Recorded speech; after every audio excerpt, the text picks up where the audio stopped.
Chapter 16. The whole Israelite community set out from Elim and came to the desert of Sin, which is between Elim and Sinai, on the 15th day of the second month after they had come out of Egypt. In the desert, the whole community grumbled against Moses and Aaron. The Israelites said to them, "If only we had died by the Lord's hand in Egypt!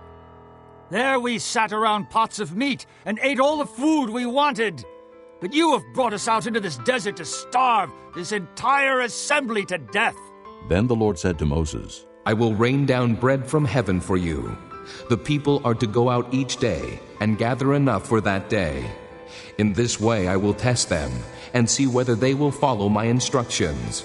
On the 6th day they are to prepare what they bring in, and that is to be twice as much as they gather on the other days. So Moses and Aaron said to all the Israelites, "In the evening you will know that it was the Lord who brought you out of Egypt. And in the morning you will see the glory of the Lord, because he has heard your grumbling against him. Who are we that you should grumble against us?" Moses also said, "You will know that it was the Lord when he gives you meat to eat in the evening, and all the bread you want in the morning, because he has heard your grumbling against him. Who are we? You are not grumbling against us, but against the Lord." Then Moses told Aaron, "Say to the entire Israelite community, 'Come before the Lord, for he has heard your grumbling.'" While Aaron was speaking to the whole Israelite community, they looked toward the desert, and there was the glory of the Lord appearing in the cloud. The Lord said to Moses, I have heard the grumbling of the Israelites. Tell them, at twilight you will eat meat, and in the morning you will be filled with bread. Then you will know that I am the Lord your God. That evening quail came and covered the camp, and in the morning there was a layer of dew around the camp. When the dew was gone, thin flakes like frost on the ground appeared on the desert floor. When the Israelites saw it, they said to each other, "What is it?" For they did not know what it was. Moses said to them, "It is the bread the Lord has given you to eat. This is what the Lord has commanded. Each one is to gather as much as he needs. Take an omer for each person you have in your tent." The Israelites did as they were told. Some gathered much, some little. And when they measured it by the omer, he who gathered much did not have too much, and he who gathered little did not have too little. Each one gathered as much as he needed. Then Moses said to them, "No one is to keep any of it until morning." However, some of them paid no attention to Moses. They kept part of it until morning, but it was full of maggots and began to smell. So Moses was angry with them. Each morning everyone gathered as much as he needed, and when the sun grew hot, it melted away. On the 6th day they gathered twice as much, 2 omers for each person. And the leaders of the community came and reported this to Moses. He said to them, "This is what the Lord commanded. Tomorrow is to be a day of rest, a holy Sabbath to the Lord. So bake what you want to bake and boil what you want to boil. Save whatever is left and keep it until morning." So they saved it until morning, as Moses commanded, and it did not stink or get maggots in it. "Eat it today," Moses said, "because today is a Sabbath to the Lord. You will not find any of it on the ground today. 6 days you are to gather it, but on the 7th day, the Sabbath, there will not be any." Nevertheless, some of the people went out on the 7th day to gather it, but they found none. Then the Lord said to Moses, How long will you refuse to keep my commands and my instructions? Bear in mind that the Lord has given you the Sabbath. That is why on the 6th day he gives you bread for 2 days. Everyone is to stay where he is on the 7th day. No one is to go out. So the people rested on the 7th day. The people of Israel called the bread manna. It was white like coriander seed and tasted like wafers made with honey. Moses said, "This is what the Lord has commanded. Take an omer of manna and keep it for the generations to come, so they can see the bread I gave you to eat in the desert when I brought you out of Egypt." So Moses said to Aaron, "Take a jar and put an omer of manna in it. Then place it before the Lord to be kept for the generations to come." As the Lord commanded Moses, Aaron put the manna in front of the testimony, that it might be kept. The Israelites ate manna 40 years, until they came to a land that was settled. They ate manna until they reached the border of Canaan. An omer is 1/10 of an ephah.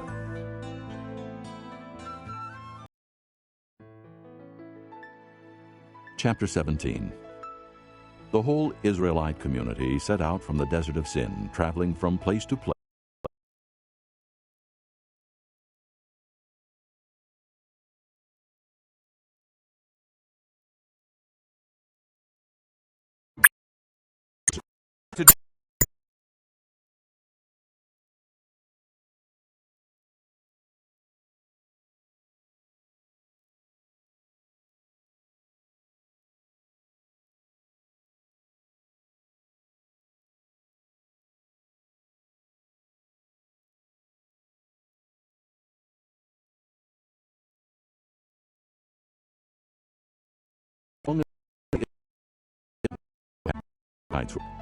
When Moses' hands grew tired, they took a stone and put it under him, and he sat on it. Aaron and Hur held his hands up, one on one side, one on the other, so that his hands remained steady till sunset.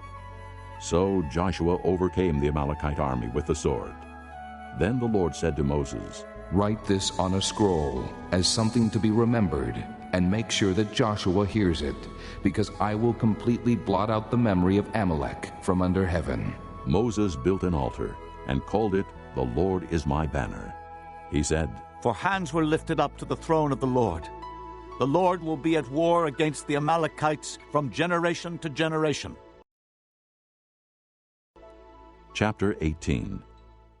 Now Jethro, the priest of Midian and father-in-law of Moses, heard of everything God had done for Moses and for his people Israel, and how the Lord had brought Israel out of Egypt.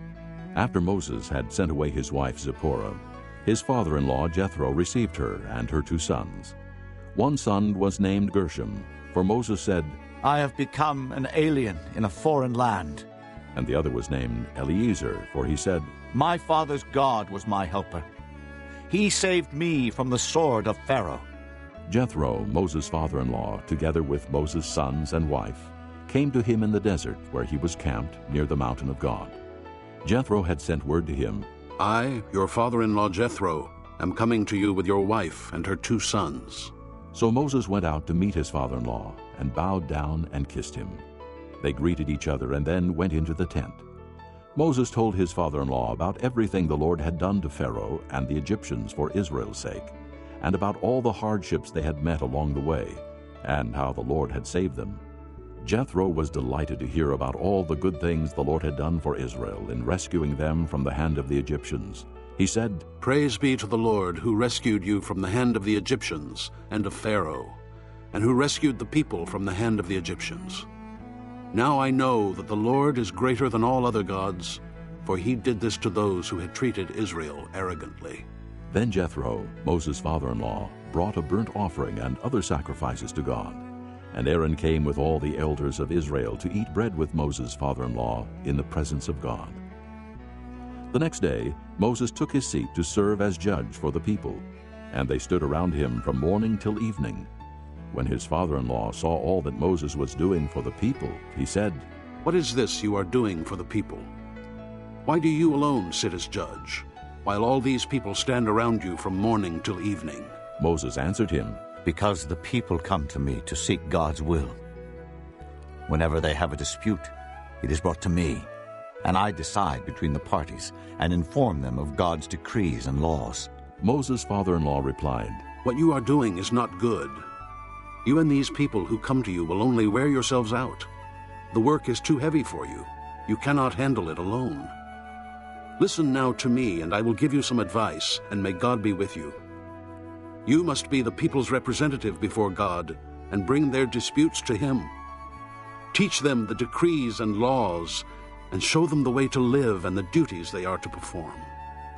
But select capable men from all the people, men who fear God, trustworthy men who hate dishonest gain, and appoint them as officials over thousands, hundreds, 50s, and 10s.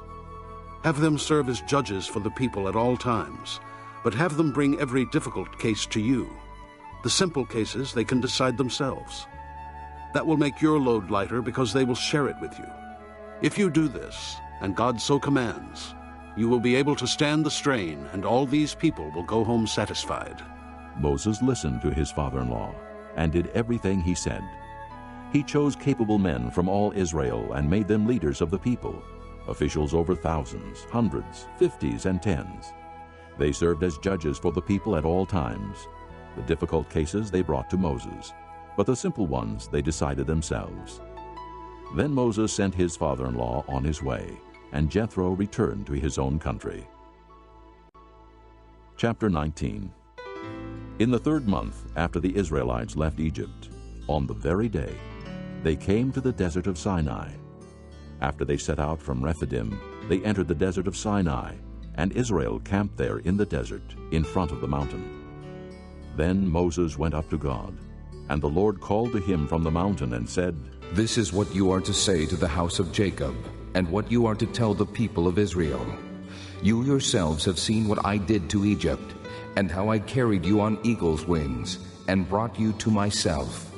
Now if you obey me fully, and keep my covenant, then out of all nations you will be my treasured possession. Although the whole earth is mine, you will be for me a kingdom of priests and a holy nation. These are the words you are to speak to the Israelites." So Moses went back and summoned the elders of the people and set before them all the words the Lord had commanded him to speak. The people all responded together, "We will do everything the Lord has said." So Moses brought their answer back to the Lord. The Lord said to Moses, "I am going to come to you in a dense cloud, so that the people will hear me speaking with you, and will always put their trust in you." Then Moses told the Lord what the people had said. And the Lord said to Moses, "Go to the people, and consecrate them today and tomorrow. Have them wash their clothes, and be ready by the 3rd day, because on that day the Lord will come down on Mount Sinai, in the sight of all the people.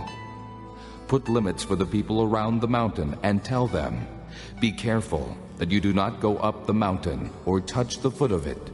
Whoever touches the mountain shall surely be put to death. He shall surely be stoned or shot with arrows. Not a hand is to be laid on him. Whether man or animal, he shall not be permitted to live. Only when the ram's horn sounds a long blast may they go up to the mountain.'" After Moses had gone down the mountain to the people, he consecrated them, and they washed their clothes. Then he said to the people, "Prepare yourselves for the 3rd day. Abstain from sexual relations." On the morning of the 3rd day there was thunder and lightning, with a thick cloud over the mountain, and a very loud trumpet blast. Everyone in the camp trembled. Then Moses led the people out of the camp to meet with God, and they stood at the foot of the mountain. Mount Sinai was covered with smoke, because the Lord descended on it in fire. The smoke billowed up from it like smoke from a furnace.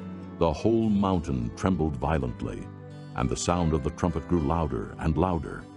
Then Moses spoke, and the voice of God answered him. The Lord descended to the top of Mount Sinai and called Moses to the top of the mountain. So Moses went up, and the Lord said to him, "Go down and warn the people, so they do not force their way through to see the Lord, and many of them perish. Even the priests who approach the Lord must consecrate themselves, or the Lord will break out against them." Moses said to the Lord, "The people cannot come up Mount Sinai because you yourself warned us. Put limits around the mountain and set it apart as holy." The Lord replied, "Go down and bring Aaron up with you. But the priests and the people must not force their way through to come up to the Lord, or he will break out against them." So Moses went down to the people and told them.